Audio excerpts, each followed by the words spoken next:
A security guard raised his hand and struck the little girl on the back of the head. The girl's father instantly felt a murderous rage. After leaving the arcade, he lied to his family, claiming he'd left his phone inside, then turned and walked back into the game room. Without a word, he lunged forward, slamming his fist into the guard's face. The man's actions were brutal and frenzied, like a completely enraged animal pouring all his fury onto the person in front of him. Just then, his wife and children walked in, and the scene before them left them speechless. Police sirens soon wailed, and the family was quickly taken to the police station.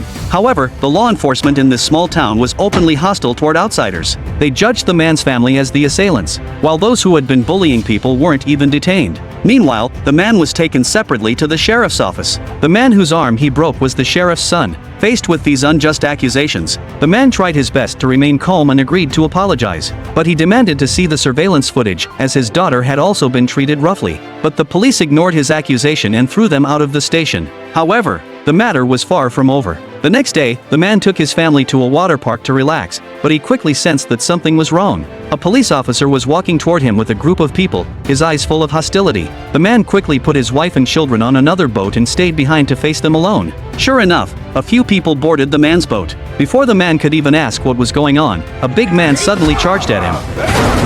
The man was caught off guard and was forced to fight back in a hurry.